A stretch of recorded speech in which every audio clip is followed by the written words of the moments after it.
According to this, we are streaming live. I'm going to check that now on the actual YouTube channel, and look at that. There we are. We'll see how it goes. Welcome, everyone. This is Toltec Discussions with Golden Eagle. I am your host, Golden Eagle. If you look around me, you will see I'm not in our usual broadcast studio. I am on the road, and I'm out of town. The reason I'm out of town is I had to make a hasty trip to visit my father, and I got a couple days with him before he began slipping away, and my father of 87.75 years passed away last Wednesday. Since then, I want to thank everyone watching this who's been very supportive of our family. You have made many kind remarks on the Facebook post I put out of the article that appeared in our local paper. He is something of an important civic figure here in Marysville. And this is Marysville, Washington. Those of you who are familiar with Northern California know there is another Marysville in Northern California. I'm not there. I am in Washington State, almost to Canada, just one county away, basically. I've been reading a lot of the comments people have posted on my post about my dad, and reading them to my mother, and she is very gratified and appreciates them very much, and so my family thanks you.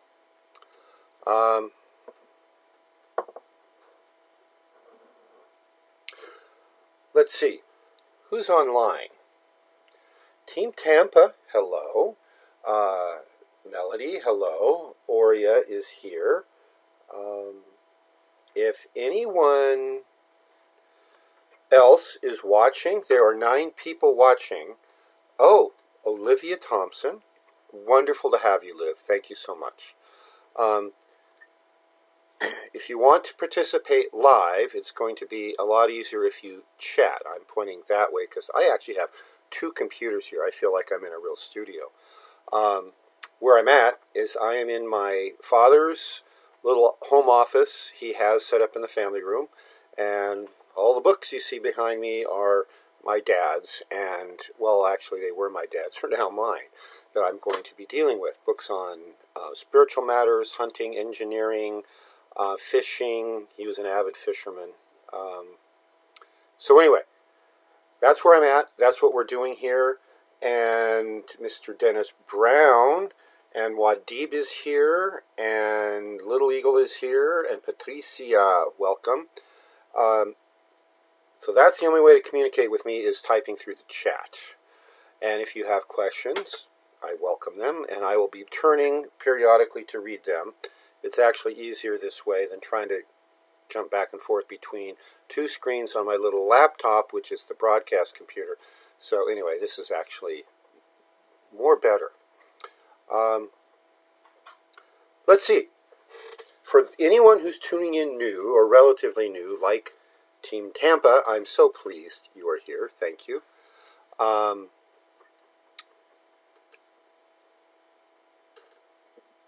I want to talk a little bit about what this broadcast is and how it fits into the grand scheme of the universe.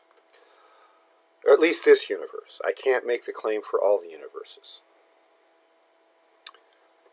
This is my forum for presenting information on the Toltec philosophies, the Toltec consciousness work, and the Ikadwa energy, especially as the Ikadwa relates to the Toltec philosophies and the Toltec consciousness work.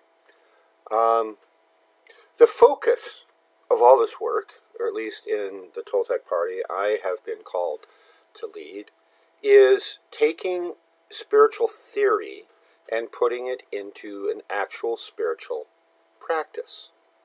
It's a lot like exercise, physical exercise that you might undertake for your health, wherein you can understand the theory of all the benefits to muscle strength and flexibility and bone density and cardiovascular health, and you might understand all of that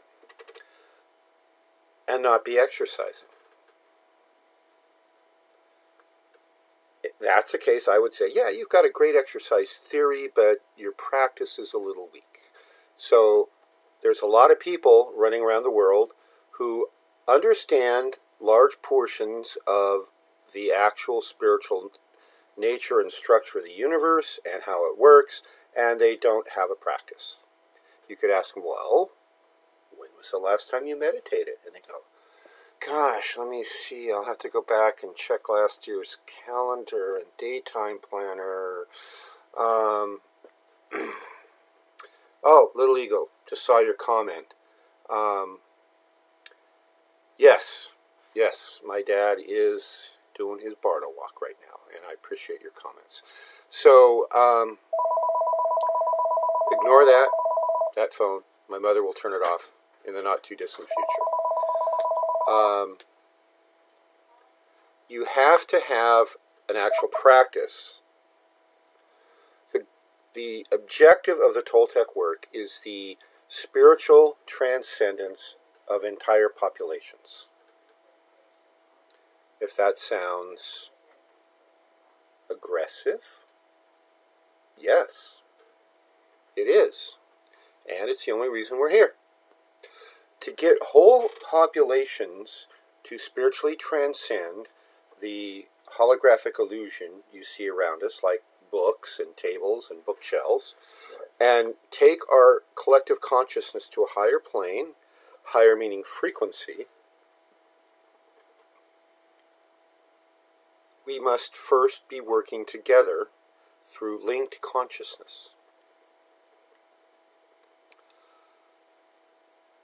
In order to make that more possible and optimally effective, we each undertake for ourselves a certain amount of work on our own consciousness. And one of the key aspects of the Toltec work is that we look at consciousness just like these computers. It can be upgraded. And in order to upgrade our consciousness, there are techniques for doing consciousness work that the Toltecs have been teaching for tens of thousands of years. And part of that involves the use of the subtle energy. Actually, think of it more like a force that we now call the Akadua. For a lot of years, the Toltec portion of the lineage that held this called it simply the power. And the name Akadua, of course, comes from the Egyptian branch that held this from our common ancestors, the Atlanteans. So, doing this Toltec work of putting theory into practice, the Akadua is our secret tool, our secret weapon, if you want to think of it that way. I keep checking for questions.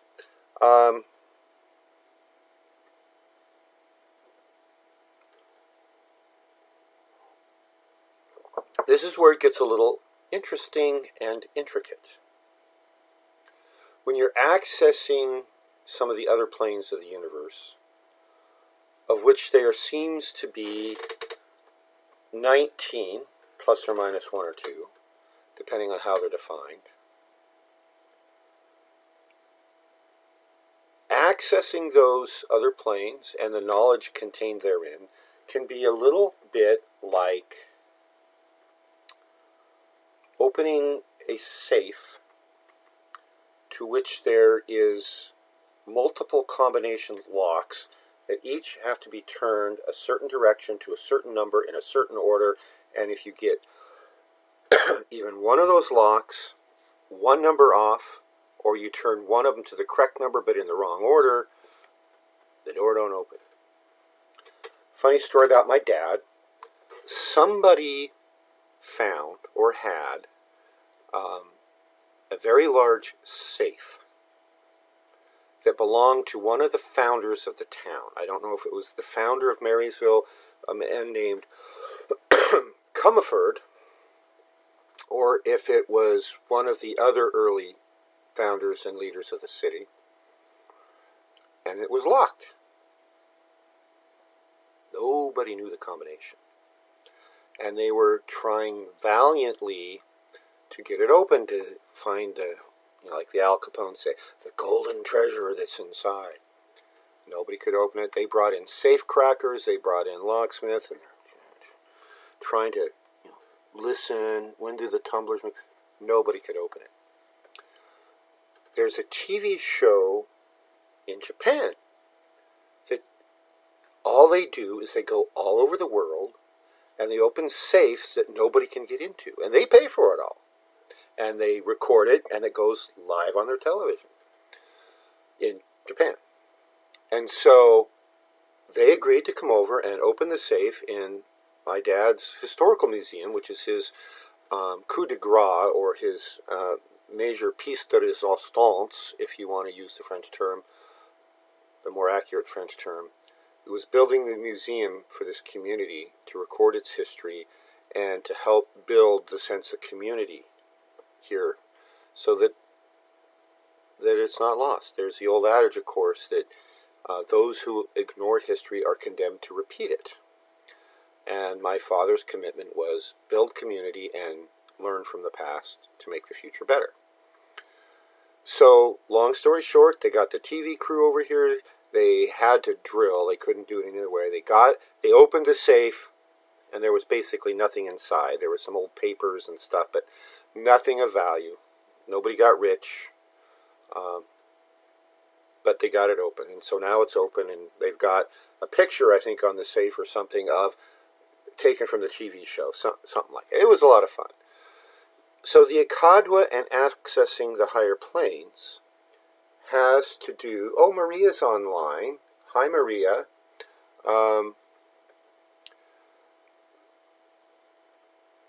It's intricate.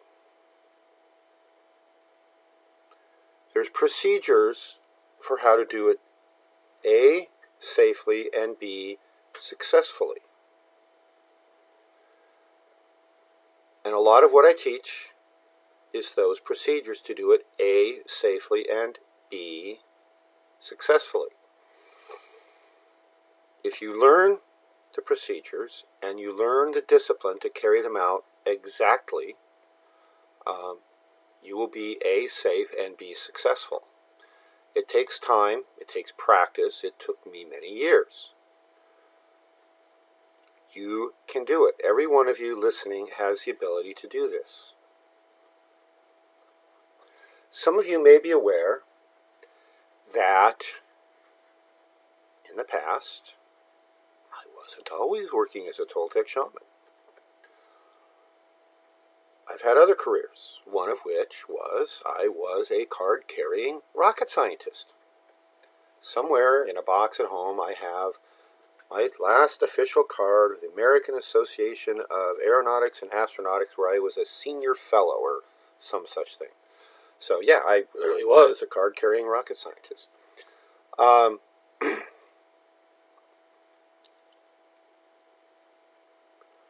In the course of my career, I moved up the ladder very quickly. It helps when you have a good memory and you're good at math and you can think on your feet. And I am all those things. So I moved up quickly, and as a result of that, I ended up getting involved in quite a few investigations of what went wrong when things blew up. The laws of rocket science and the laws of physics which drive them are extremely unforgiving.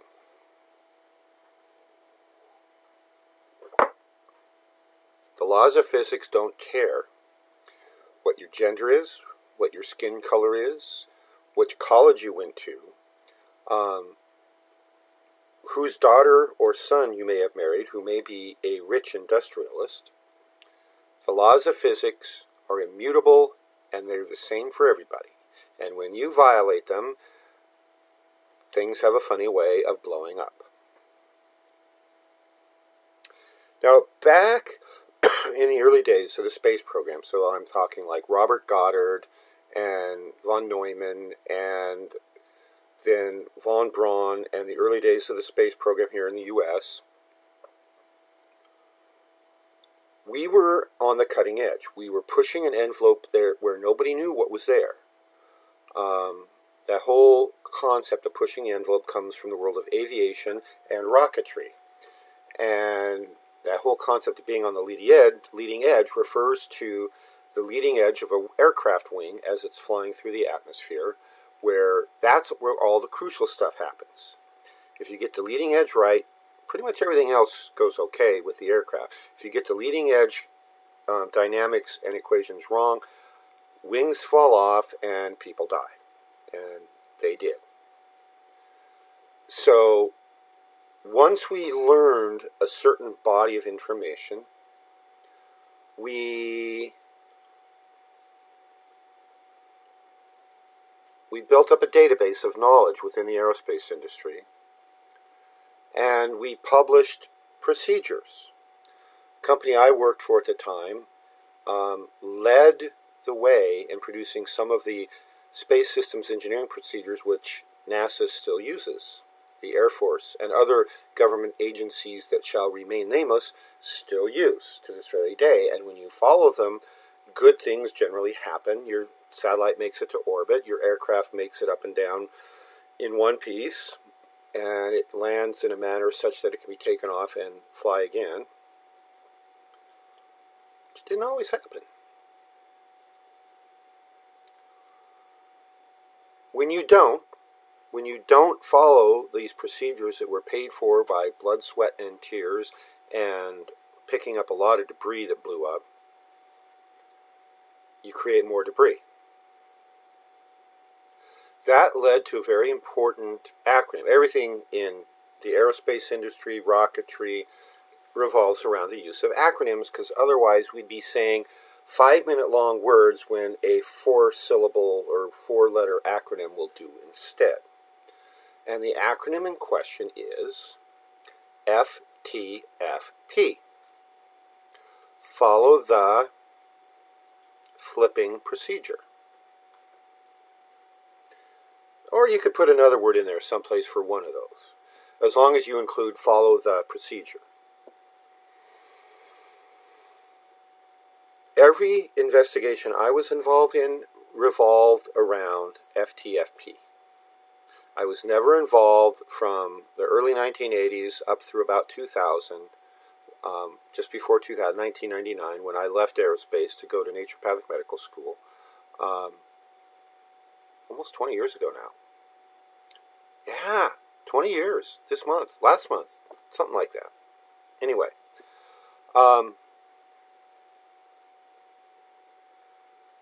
everything that went bad that I saw in my career fit the mold of FTFP. People didn't FTFP and things blew up and people died. And those are bad days, let me tell you, when you watch your friends blow up in front of your face.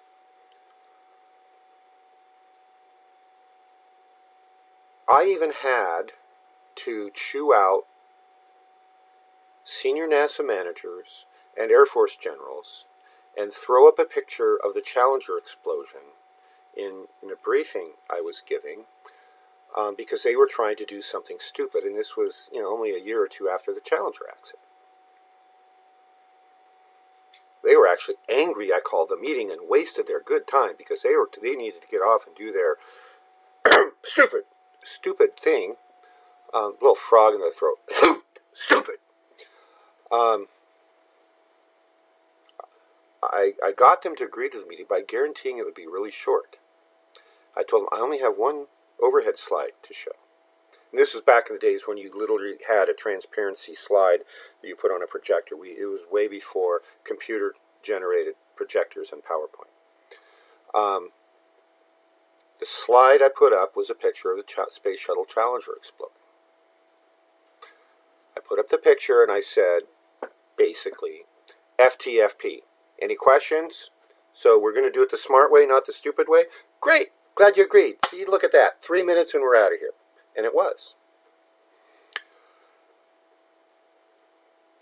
So some of my writings in the past, I have compared this great work, this spiritual work, to rocket science. There's a work ethic that is required to keep things from blowing up and people dying. And that work ethic is pretty much the same thing you need when you're going to undertake the great work. Because literally, while things may not blow up, unless you're making yogurt in your kitchen incorrectly,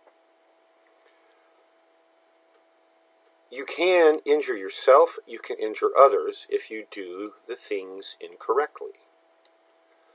So just like practicing tennis, so you don't try to serve the tennis ball and hit yourself in the back of the head with a racket, or have the racket fling out and hit the chair umpire in the side of the head and have him fall down, break his neck, and die, we practice. And most of the practice we do isn't dress rehearsal where nothing can go wrong. Most of the practice we do is it's live. We're practicing with live ammunition, even when we give you simple exercises. And when I do that, if you follow the procedure, good things can happen.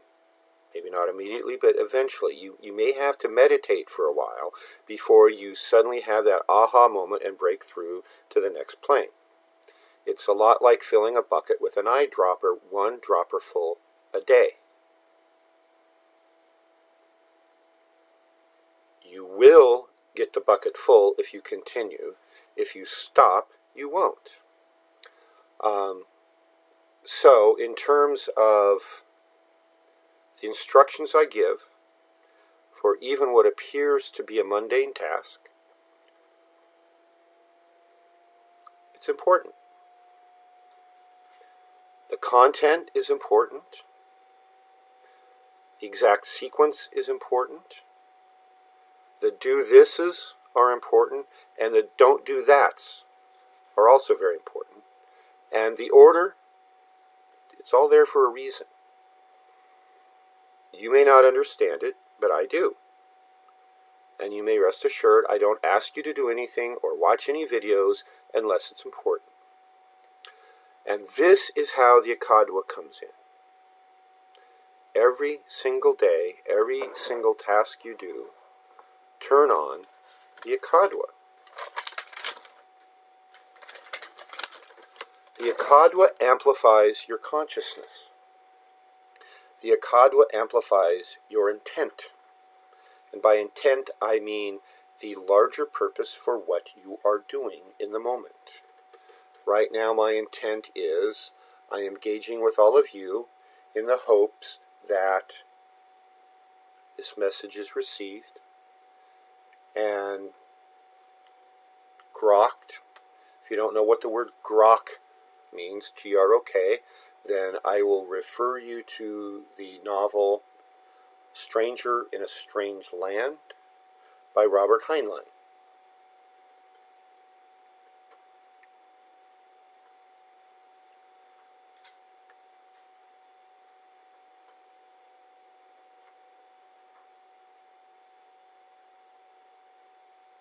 So that's the first portion of what I have to tell you today.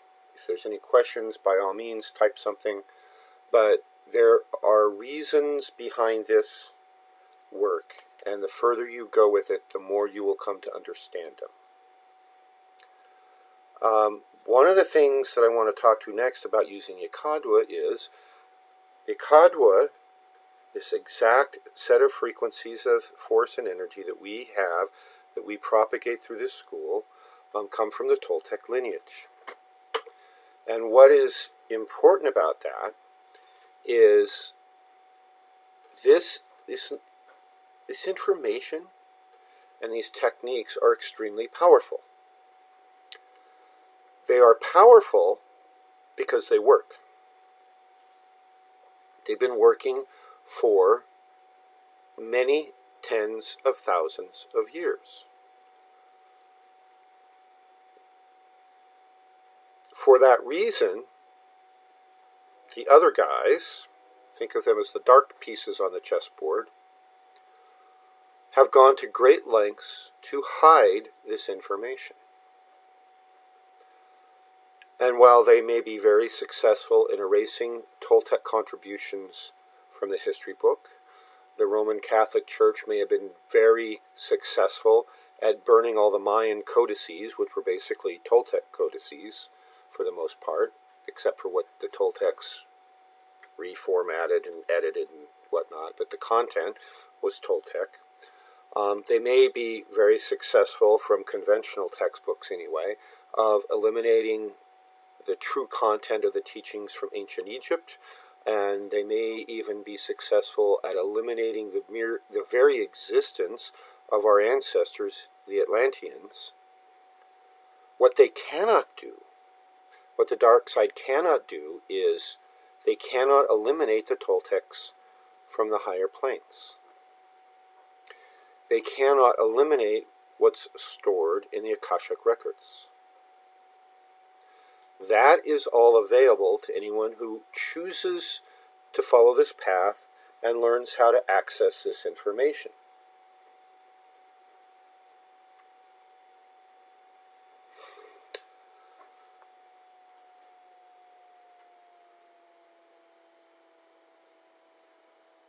As you master these Toltec techniques and the use of the Akadwa, gaining access to whatever portion of the Akashic record is crucial for your work, your personal true will as part of your piece of the great work, or this school's piece of the great work, then you will be able to gain access to that. That's just one thing that can happen when you start to master the Akadwa and master the higher planes by using these Toltec techniques. So yeah, the Toltecs have been disappeared from official history books, all except the tiniest portion. They couldn't just totally eliminate it, but they preserved the tiniest portion of the Toltecs, which really aren't even the Toltecs. They're remnants of the Toltecs that devolved after the true Toltecs left and went someplace else. And all of that has been wiped out. All the precursors, the preceding thousands of years, and everything after that. Let me turn that off.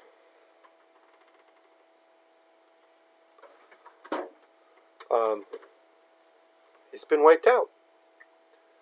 The only way to get that information is in a true Toltec school. I know of a total of 3. I know there's more. I know of a total of 3. Mine, the one run by my teacher and benefactor, Coyote the Blind, and the one run by his teacher and benefactor, Cachora. So if you don't like me with my long hair and beard, and you don't like the fact that I talk like a rocket scientist, you don't like the fact that I behave like a barbarian, especially when eating,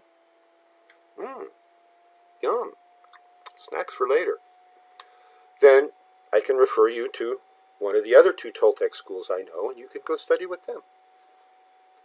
You need to go to the school you're called to. But the disappearing Toltecs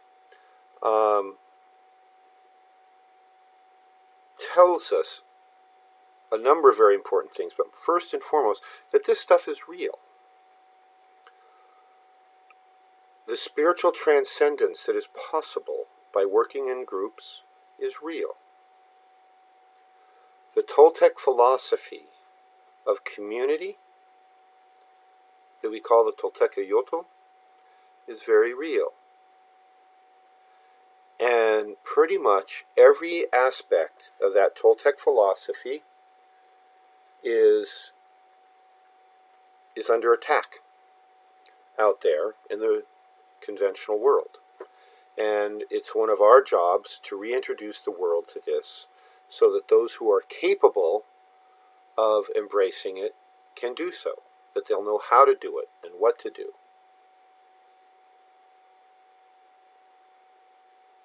I'm checking these comments to see if there's any questions in there.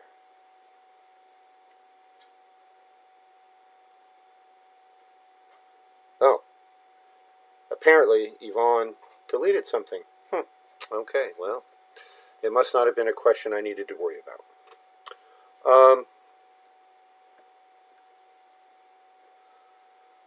So we're trying to change humanity, or at least as much of it as we can get to pay attention. And so the project we're all working on this year, several ways of getting this message out, is an endeavor to wake up those who can. So you all have your piece. Some of you are working together, at least in theory. And I think some of you will have a great opportunity this coming weekend when you travel down to Grass Valley to visit EJ. And I regret I will not be there. The day you're traveling to EJ is the day I'm traveling back to Mount Shasta. So I will not be joining you. You are in very capable hands with Nina and Bonnie, or Oria Luce, as your leaders of this little adventure for those of you who are choosing to go. What I can tell you about this work, this great work, is there's a lot of other factors going on that are creating and uniting, kind of like that perfect storm concept, to create a very urgent need for this to go forward quickly, as quickly as possible. The day when you can have a couple of weekend seminars once or twice a year, and maybe a 1-week retreat every other year, and that's your spiritual work, and the rest of the time you're back in the blue pill world, those days are gone. There isn't time for you to get where you need to go if you're going to be doing this higher level work, because the world is changing too fast. There are too many chaotic things happening. So the first thing I need to tell you, or the next thing I need to tell you, is learn to enjoy chaos. Chaos is happening.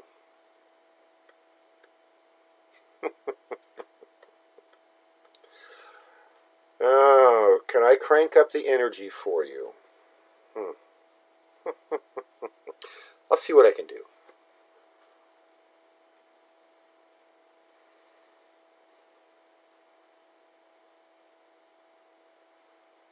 Let me know how that is.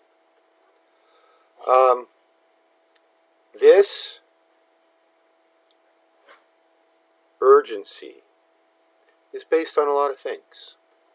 It's based on our solar system's orbit around the galaxy and the region of space we're moving through. It's based on where the planet is in its own evolution as a living, conscious, sentient being. And it's based on where the human race as a whole is in its collective evolution.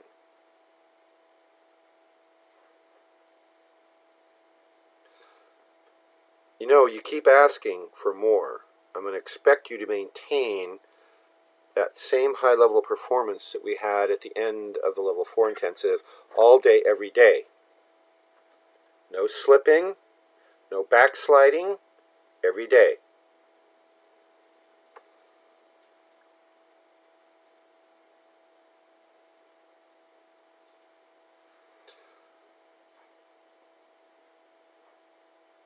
Oh, Stellan and Brennan are watching. Their real names are the Stellanator and the Squirminator. But we let them pretend their names are Stellan and Brennan. Hey, gang. There's urgency in this. I think the world is going to look very different in 5 years.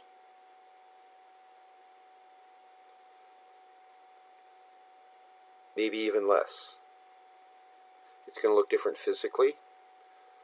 The way humans behave and interact is going to be very different.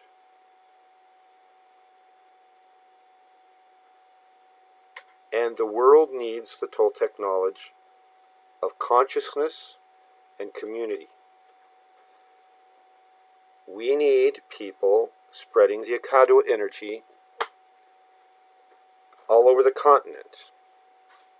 Actually, we need it all over the world. We've got people that we've given transmissions to in Europe and Asia, and Australia.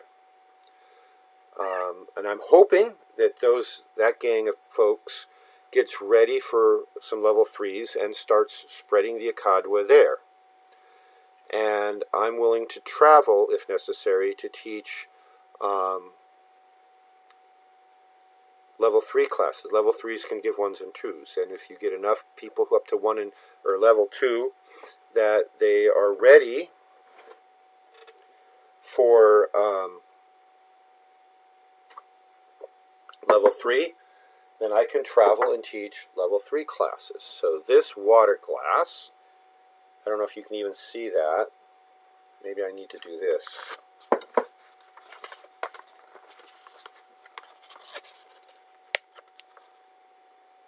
Is in honor of my dad. There you go. Pops, this one's for you.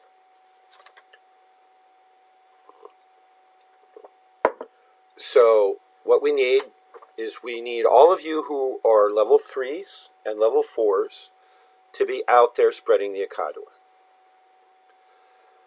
The collective consciousness of humanity is our target, our intermediate target. First target is your consciousness. Second target, collective consciousness of humanity. The third target is your essential self. That's that eternal part of you that never, never dies. That's the part of you that holds all the knowledge that you have gained in every lifetime you've ever had. Knowledge is the one and only thing you get to take with us, or we get to take with us, that you get to take with you when your human biological machine finally runs down and wears out and your essence pulls back and awaits its next assignment. So one of the Toltec principles, one of the 4 main tiers of the Toltec philosophy pyramid is education and the acquisition of knowledge. So when I see someone like my father pass from this side of the veil to the other, I'm going to miss being able to pick up the phone and call him and ask him technical questions about mechanical stuff, because he was a mechanical engineering genius. He has patents to his name. He amazing. So that I'll miss. But the amount of knowledge he's taken to the other side of the veil is astounding. I mean, what you see behind me is a tiny portion of his library. And most of it he's read. I think I got that drive about books in part from him. In part, I know it's from previous lives, which another story for another day. But I know a lot of it came from him. I remember being in either the 2nd or 3rd grade and getting called to the principal's office with my parents because I had stopped studying and stopped doing assignments. And they asked me why, and I said, I'm bored out of my gourd. I'm tired of adding up the same numbers over and over again. I'm tired of writing the same 3-word sentences over and over. I want to do something real. Well, what do you want to learn, little Arlen? I want to learn algebra and trigonometry. I had no idea what algebra and trigonometry were. I had simply seen my dad's old college textbooks. And I'm flipping through pages. Ooh, what's that squiggly line? Ooh, yeah, what are these? I had no idea. I just thought it was cool. And, of course, 3rd grade, the teachers I had then barely knew how to spell algebra and trigonometry, let alone teach it to me. My dad, of course, was very busy in traveling and inventing new machines. Got a great picture up here of him. It's a formal photograph taken on one of the machines he patented. He didn't have time to teach me algebra and trigonometry, so I had to wait. I got it eventually.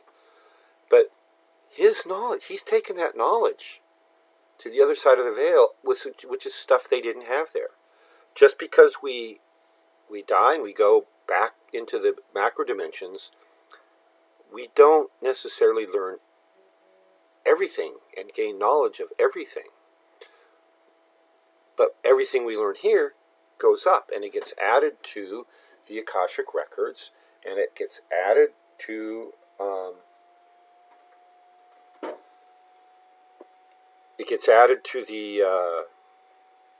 the what your essence carries into all future incarnations, all future assignments. So on the one hand, yeah, I'm a little sad, but on the other hand, how amazing is his knowledge now on the other side, and what he took there that nobody else had. And he's going to be an expert on something.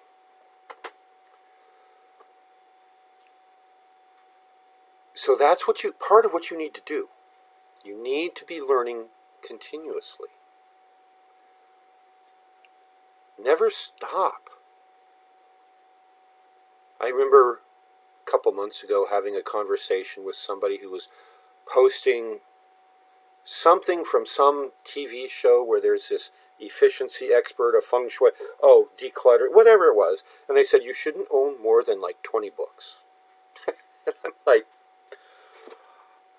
I just laughed. I basically think that's part of the agenda for dumbing down the population through encouraging them not to learn.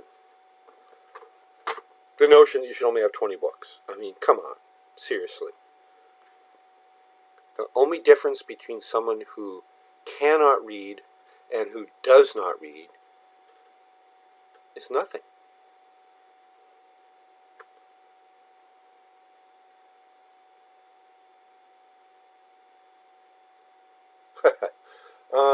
When are we going to have classes on how to teach classes? Okay, when we teach the Kadwa Level 3, which is coming up in May, the focus of that class is on how to teach the Kadwa. So even if you're Level 3 or Level 4, come to that for whatever the nominal fee is for a repeat class, and that's the focus on teaching.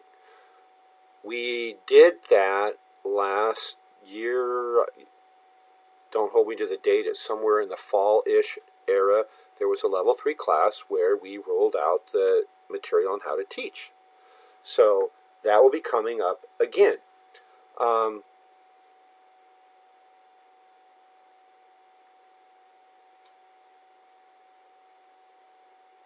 So yeah, in answer to your question, Wadib, come to that Level 3 class. Check your schedule. Make sure you can make it.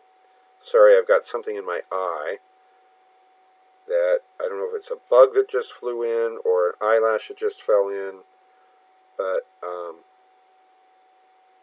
think I got it. So this urgency. Yeah, we want to teach you Kadwa. Level 1 courses, we emphasize consciousness, your own, and how to start working with others. Maybe a little bit of healing. Level 2, because that's where we add, you gain access to all the frequencies. The Level 2 class focuses more on healing.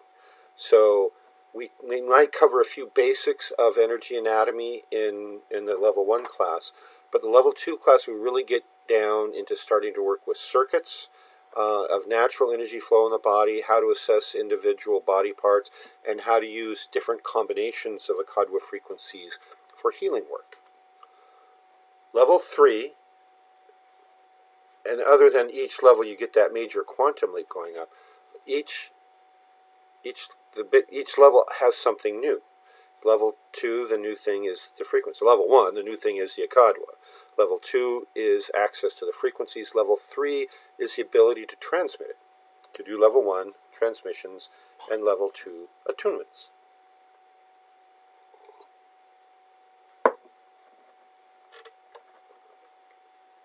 I only have room for one cup in front of me, so I'm alternating between tea and water.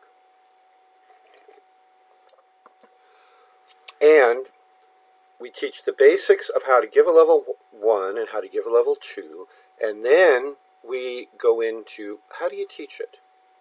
So we've taken each level and we've divided it up into a set of modules. Okay. Everybody needs to know some basics about energy anatomy. Everybody needs to know at the level 1 level a little bit about the history of the Akadwa and where it came from. Maybe how it relates to other subtle energies. We have information that we usually put in the level 1 that's a lot about the physics. And you don't have to become an expert in modern physics to be able to teach how modern physics applies to the Akadwa. The example I would give is that even relatively straightforward healing professions like massage therapy or acupressure or acupuncture, anything, nutritionists, they learn really complex biochemistry very simply. How does the liver work? How does your immune system work? How does your digestive system work? And so on. And they explain it very well. I've heard brilliant explanations from people who aren't trained to the doctoral level in human physiology. You don't need it. You don't need that doctor to be able to say, hey, your liver does this and this and this, and so you give it that and that and that, and you'll be healthier. You take away all these bad things, you give it all the good things, your life will get better. So that's kind of the way it is with physics and the Akadwa. Oh, Serenity.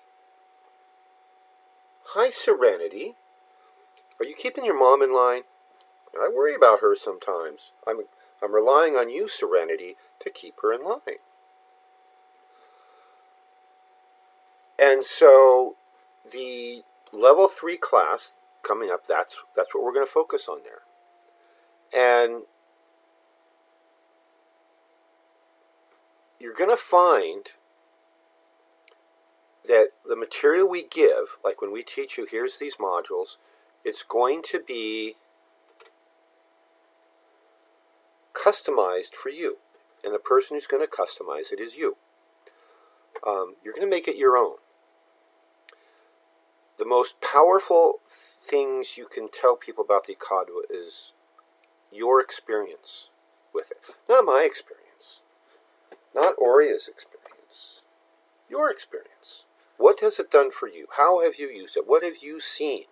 That's what's powerful.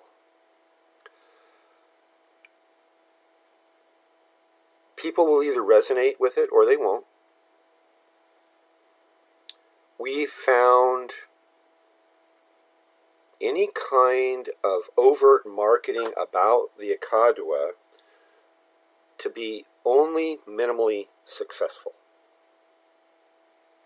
Just doesn't seem to work too much. I'm watching this over here, and I'm watching the dropouts and the slight pauses. It's not horrible. The internet speed here right now, that last week I thought was too low, is still at the same speed. Last week my time was very, very compressed, and so it was easier to do that tape delay. We have placed the order for faster internet here, but that won't be kicking in until Thursday. So the next time I'm up here visiting my mother and broadcasting from here, which will probably happen this year, I will have faster internet. So I apologize. We're making do with the best that we've got.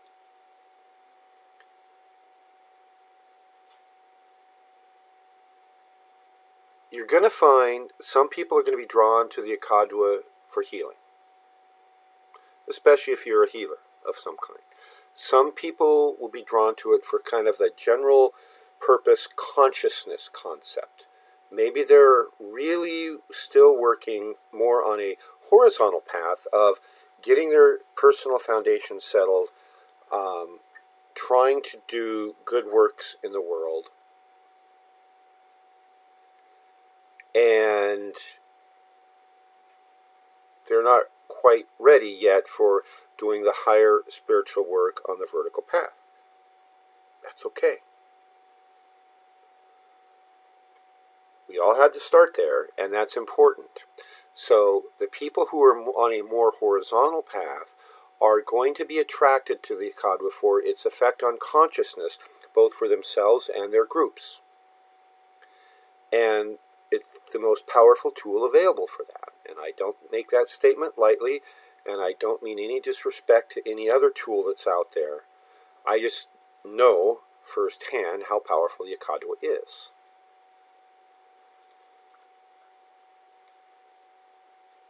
Some people will be attracted more to the Toltec philosophies, and they will be attracted more to doing the higher work. They're ready for it.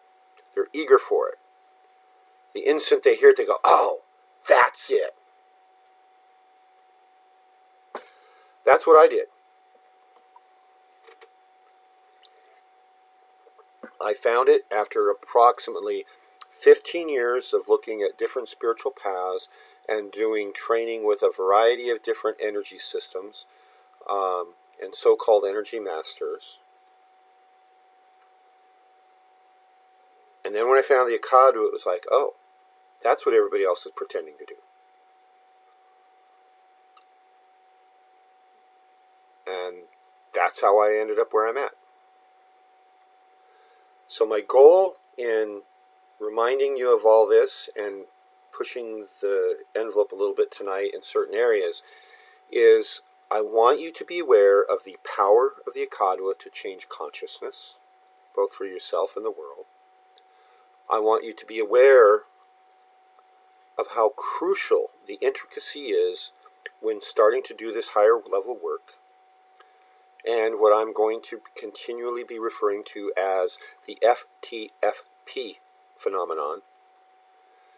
And I want you to be aware of the urgency that we have to get this out and to get our message out and to secure a certain level of proficiency for ourselves first, our Toltec party second, and as much of the world as we can get to listen to us third.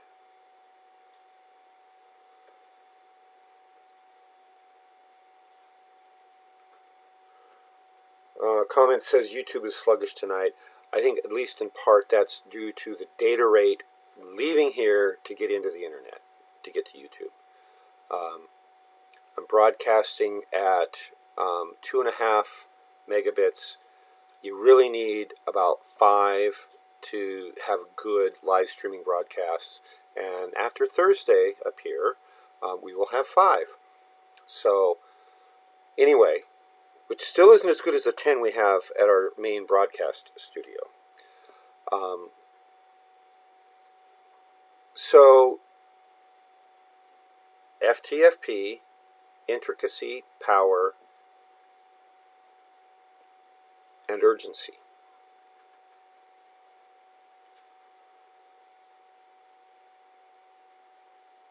The Toltec philosophies of life and spiritual transcendence, the modern term that fits perfectly is holistic. There's an elegant holism in the Toltec philosophies that starts with the assumption that the purpose of human life and human culture is spiritual transcendence. And so, to cause that to happen, we draw a pyramid. Let me see if I can get my hands, do that. So the foundation is farming and food production. Health follows food. If you're not physically healthy, you can't do the higher spiritual work. There's at some point the vibrations will cut off, and you need that strong physical body that's optimally clean, optimally nourished with all the essential and crucial nutrients, and without toxins and poisons. And then the physical body permits optimal linkage to the energy bodies, the bodies of light. We have to deal with health. Toltecs were told that we need to master 1,000 herbs, at least in our lineage, we're told that. I'm probably realistically somewhere around 600. Yeah, maybe a little more. Mastery depends on how you define that. My benefactor, and teacher, he's got a few less. I won't say how many less. His teacher and benefactor is way more than 1,000, and he's putting out this huge herbal book that as soon as he gets it published, I'm going to buy. So maybe the herbal knowledge in our lineage just skips a generation, like a lot of things genetically skip.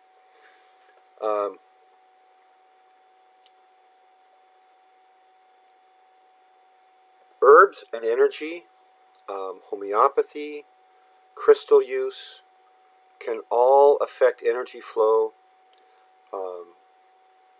With a lot of the higher level Toltec techniques, we're able to access the quantum field. And, well, what scientists today would call the quantum field, that's not the same word that was historically used.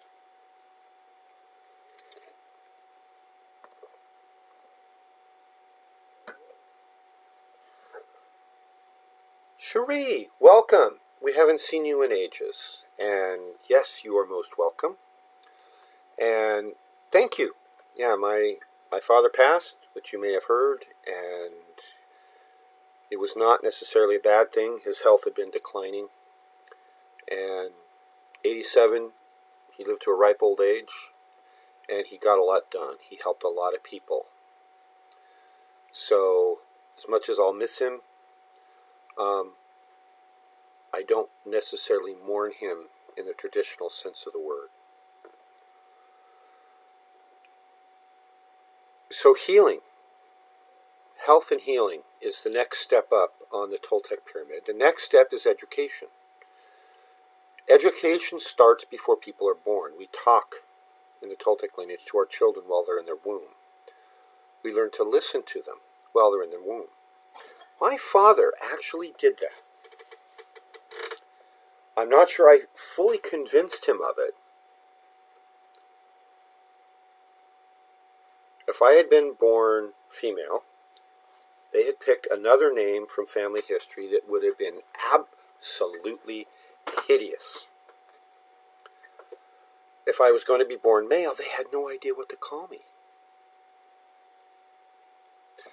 2 days before I was born, my father made up my given name of Arlen. Made it up.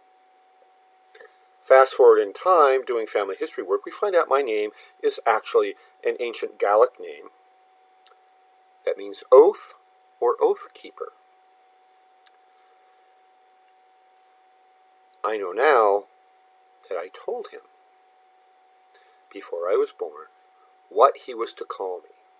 He had never heard of that name before. It's actually very rare, even today. I think I've physically met only one other person who had the same name I do. So I told him. See, he was a Toltec. He didn't even know it. He didn't know it at that time. He did later. So we talk to our children. The most important thing we endeavor to do is we endeavor to teach our children and treat our children as if they weren't children, but as if they were adults in training, which is what they are. Sometimes it's difficult because children, i.e. the adults in training, still have a biological machine that isn't fully developed. Doesn't hit full development until roughly age 20. Plus or minus a little bit based on genetic variations. But that's about when it happens for both men and women.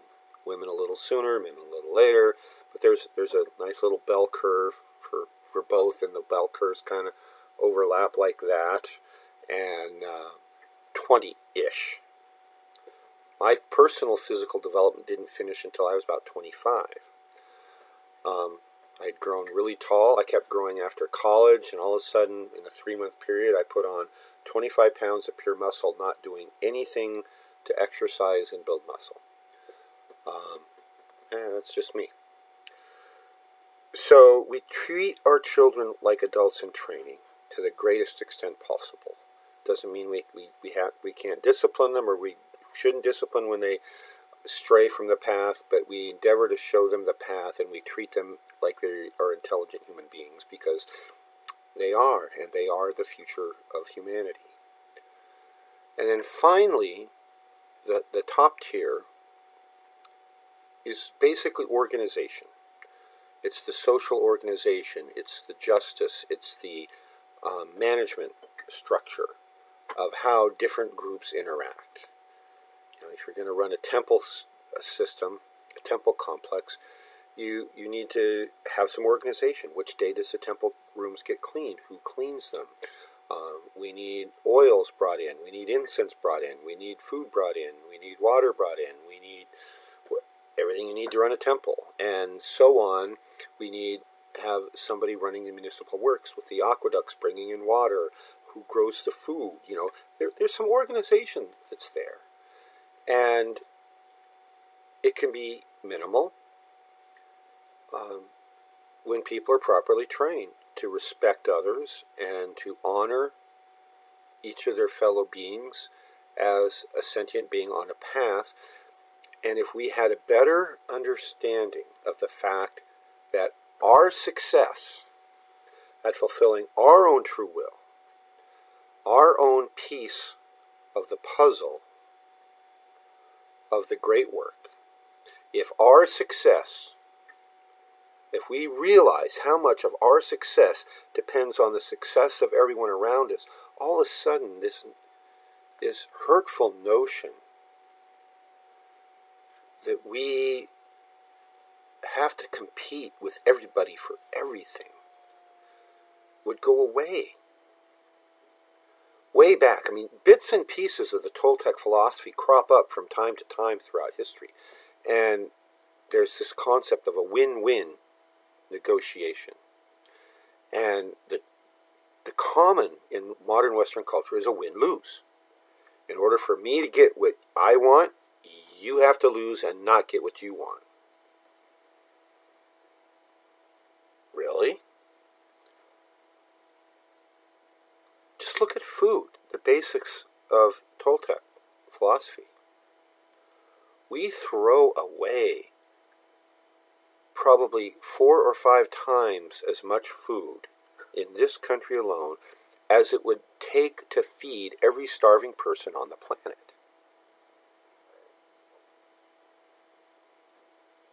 How is that good for anybody?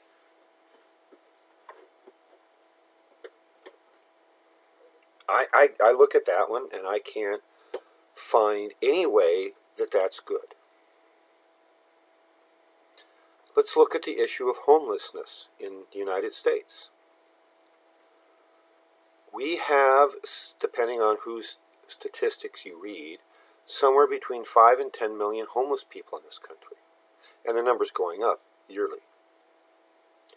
We have, I think one batch numbers I saw was like 6 or 7, maybe more in that order. We have between 18 and 20 million homes in this country. That's somebody built a house or an apartment building, and it's divided into individual residencies. And there are roughly 18 to 20 million empty homes right now in this country. Homes or apartment buildings just sitting completely empty. There's some bedroom communities outside the San Francisco Bay Area that have 90% vacancy rates. The homes were priced here. Where's my hand? The homes were priced here. The economy dropped, and now that they're valued here, and so people had to walk away. They couldn't make the payments, whatever. And now the banks keep wanting to get this much money for something that's now worth down here, and so they sit. And it's all paper money. It's all a farce. And so we're letting people live and die living on the streets, and we don't give them the food that's being thrown away. We don't let them live in the homes that are being thrown away. And that is somehow being called good. We don't give them health care. We don't give them education. we're basically violating every tenet of the holistic spiritual philosophy that is Toltec Yoto. Those are the kind of situations that we need to change. The only way we can do that is through the human collective consciousness. We have to create these new paradigms that people wake up and say, what the heck are we doing collectively as a human race? So, that's how, some of the ways anyway, the Toltec philosophy can be implemented, and the Ikadwa will aid in that. And that's what we're all about. That's what this Toltec party is about. We're aiming most of our work towards children and youth. Not that we don't want to help adults. But people like my father, who started studying this when he was over 70, are rare. I know a few other people who suddenly started studying the Ikadwa and the Toltec work and other advanced spiritual subjects when they were over 70. Some of them may even be watching this tonight, certainly over 60. You folks are rare. Talk to your friends and colleagues and cohorts in your age bracket and say, gang, we got to wake the heck up. This isn't right, what we're doing with our planet and with our human race. So, any adults want to come along and join us? Great. But the future is the children and the youth. That's our target. We have a lot of things coming up this year, projects aimed at youth and children. And the school is doing some specific ones, and I know of several other people who are students at school doing their own version of that. It's all good. If you're not in the school, at least not yet, and you want to participate in these projects of how to get this information about the philosophy out, send us an email, say, hey, I want to help. And we'll have a phone call. We'll have a video chat, whatever it takes to get you on board and explain what we're doing. It's not appropriate for this audience right now tonight. So, anyway.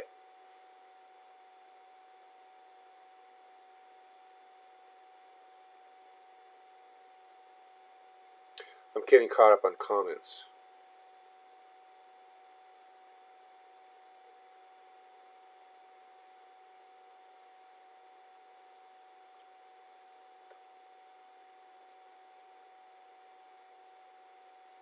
Oh, good, Wadib. And then what does Cherie have to say? Okay. And science of yeah, good comment. It's the artificial fake news that there's not enough to go around.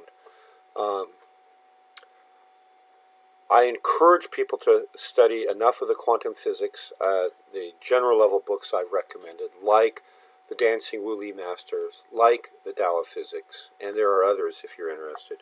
Because basically the quantum field is an infinite field of energy, and there's ways to tap into that, and it's infinite. The universe is infinite. It's only a question of logistics, of getting infinity from one place to the other. So that's kind of the messages I had for you tonight. So I'm going to, at this point, go to questions. Does anybody have any questions? So now I got to look over here and see if any questions come through.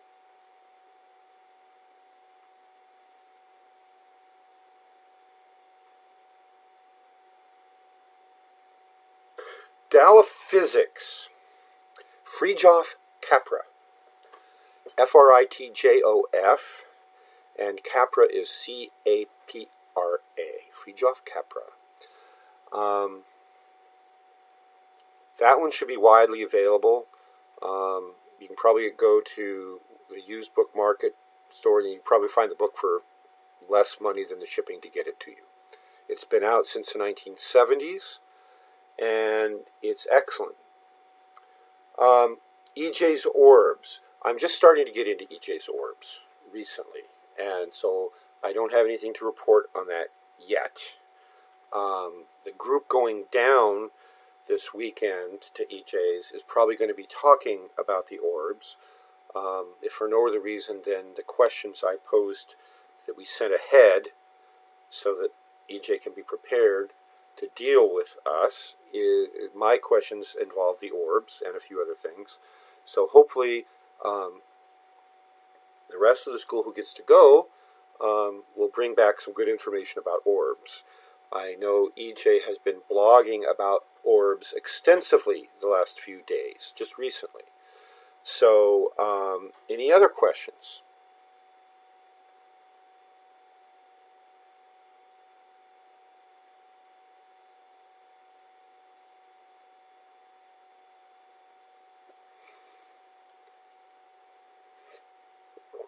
No more questions?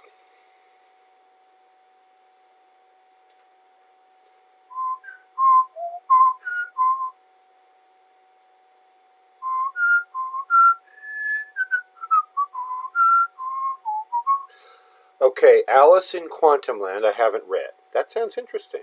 I like Alice in Wonderland. It's on the recommended reading list. Here's looking at Euclid. What day am I heading back? I am planning on leaving her here Friday morning. I'm probably going to come back in one day.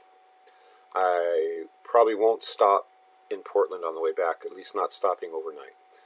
So I'll probably be getting into Mount Shasta early, late evening-ish time. Any other questions? Insert Jeopardy whistling song here. Okay. I want to thank everyone for tuning in, especially the people who either don't tune in often or haven't logged in before to get into the chat. Thank you, people like Liv and Cherie. Welcome. Oh, you're going to be in Portland Friday. Well, I've got a stepson I need to hook up with, and I've got a cousin just outside Portland I'm going to stop and see for a few minutes. And, oh, Karen, the assemblage point. Let's talk about the assemblage point. Okay, so the assemblage point is basically unique to the Toltec philosophies. It is a structure in our body's energy anatomy. There's a small bit of Hindu/Ayurvedic literature that refers to it under the name of the Jiva. They don't have a full description, and they don't seem to have any techniques for how to use it. They may have at one time, but it's not in the literature now. So what the assemblage point is if you can imagine the background field of the universe and the utter chaos of the infinite amount of energy at a hugely wide range of frequencies and intensities, it would be overwhelming to people here on the physical earth plane. So the assemblage point functions in two primary mechanisms. First, it's a filter. It filters out all the radiations not needed in this holographic simulation that we've agreed on as here is video game Earth. This is what we have to deal with. And by video game Earth, that includes what we see when we look out into outer space, quote unquote. That's all filtered out by the assemblage point. The other function of the assemblage point is it's a lens that helps focus the radiations that do come through in a way that it interacts with the holographic field generated by our biological machine's nervous system and combines to create this simulated reality. The purpose of all this work, as I mentioned earlier, is evolving our essential self. And it's kind of a two-step process. If you can imagine, your essential self up at this frequency, your physical self down here. The goal is to have a physical body that can handle the fullness of what your essential self could be here in the physical plane. Right now, human physical bodies can't do that.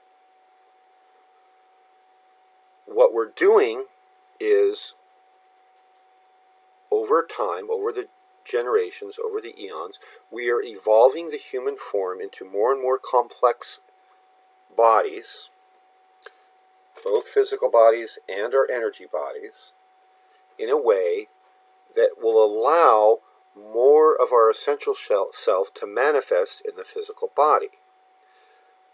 The more we can use the information that the physical body has access to in a very specific, particular way, that helps evolve the essential self. E.J.'s books, The Human Biological Machine and Life in the Labyrinth, discuss this at great length. So that's what we're doing, and the assemblage point is kind of another one of the little secret weapons of the Toltecs, in that as we learn to control the assemblage point, it can accelerate that evolutionary process. We can get a lot more done in one lifetime than you can just living a normal blue pill world life.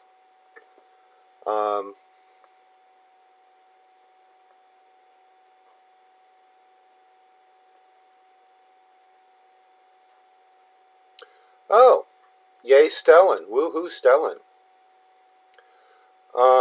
Is there a way to upgrade the assemblage point quantum jumping? And I don't understand your last comment, Yvonne. Their questions, assemblage point, that's not a complete sentence. So can you clarify that? And yes, we are in the process of upgrading our assemblage point through all these other works. You learned a bunch of that at the level 4 class.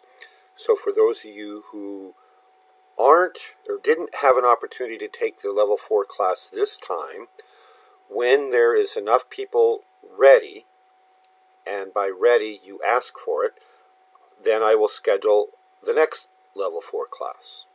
It's purely a need-based, need-driven course. Spell Hindu assemblage point. Okay. Hindu, new word, ASSEMBLAGE. POINT. Got it?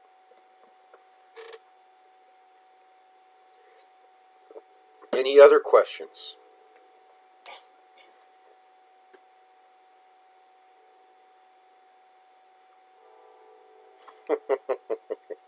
I love this 10-second time delay. There's no one and only one way of spelling it, the same way as the names of the chakras or anything else from any other language that has sounds that we have no exact counterpart for in English. But JHIVA seems to be the most commonly seen. Sometimes it's JIVA, and you just have to know that it's pronounced Jiva. Not to be confused with Shiva. And I don't claim to be an expert on any of the Hindu material. I know just enough to be dangerous.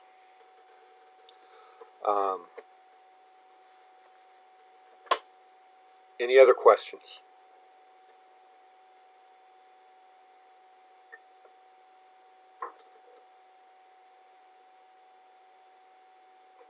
Okay.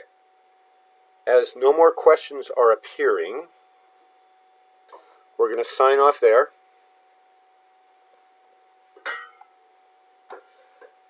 And we will see you next time. Okay? Do good, avoid evil.